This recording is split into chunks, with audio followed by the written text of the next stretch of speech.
राधे राधे। जय श्री हरिदास।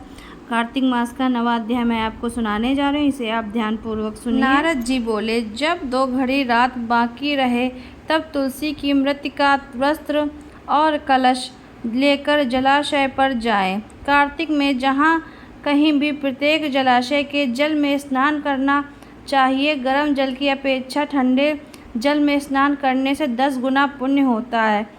उससे 100 गुना पुण्य बाहरी कुएं के जल में स्नान करने से होता है।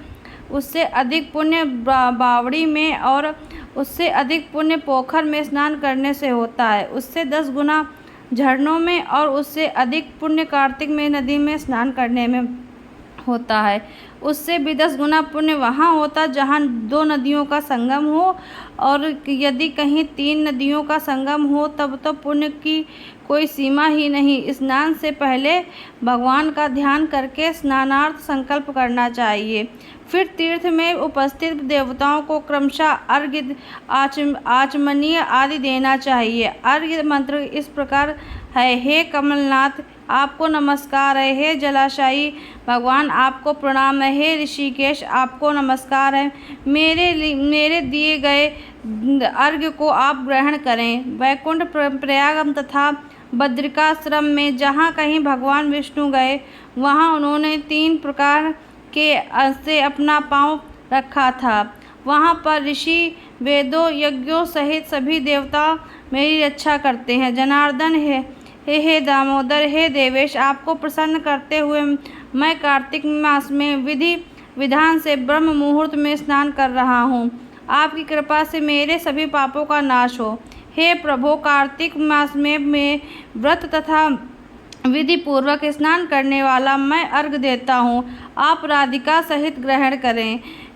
हे कृष्ण, हे बलशाली राक्षसों का संहार करने वाले भगवान, हे पापों का नाश करने वाले, कार्तिक मास में प्रतिदिन दिए हुए इस अर्घ को द्वारा कार्तिक स्नान का व्रत करने वाला फल मुझे प्राप्त हो। तत्पश्चात विष्णु, शिव तथा सूर्य का ध्यान करके जल में प्रवेश कर नाभि के बराबर जल में खड़े होकर विधि पूर्वक स्नान करना चाहिए। गृहस्थी को तिल और आंवले का चूर्ण लगाकर तथा विधवा स्त्री को व यति को तुलसी की जड़ की मिट्टी लगाकर स्नान करना चाहिए। सप्तमी, अमावस्या और नवमी और त्रयोदशी, द्वितीया, दशमी तथा तिथियों को आंवला तथा तिल में स्नान करना वर्जित है।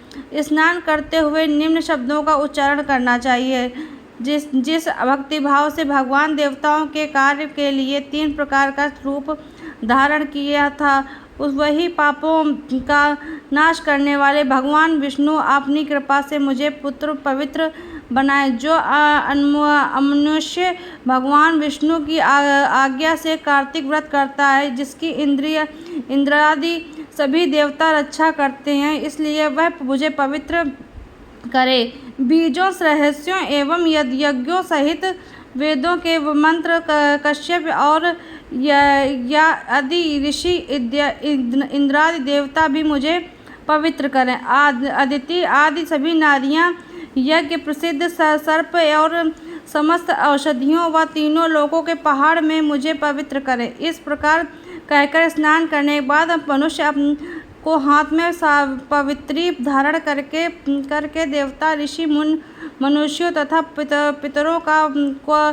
का विधि पूर्वक तर्पण करना चाहिए। तर्पण करते समय तर्पण में जितने तिल रहते हैं उसमें पर्यंत प्रति पितृगण स्वर्ग में वास करते हैं। उसके बाद व्रती को जल में निकलकर शुद्ध वस्त्र धारण करने चाहिए। सभी तीर्थों के सारे कार्य में निवृत्त होकर पुनः भगवान विष्णु का पूजन करना चाहिए। सभी तीर्थों के सारे देवताओं का स्मरण करके भक्तिपूर्वक सावधान होकर चंदन, फूल, पर्श और फलों के साथ भगवान विष्णु का फिर अर्घ देना चाहिए।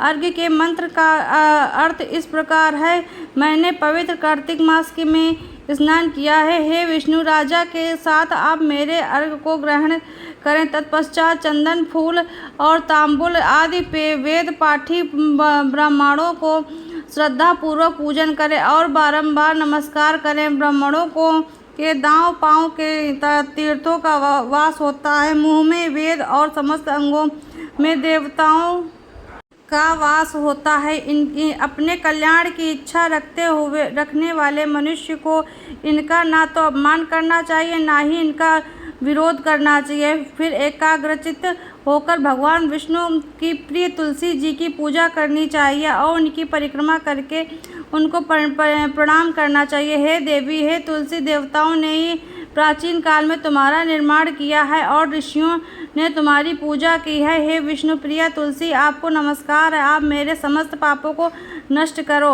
इस प्रकार जो मनुष्य भक्तिपूर्वक कार्तिक व्रत का अनुष्ठान करते हैं वे संसार के सुखों को भोग करके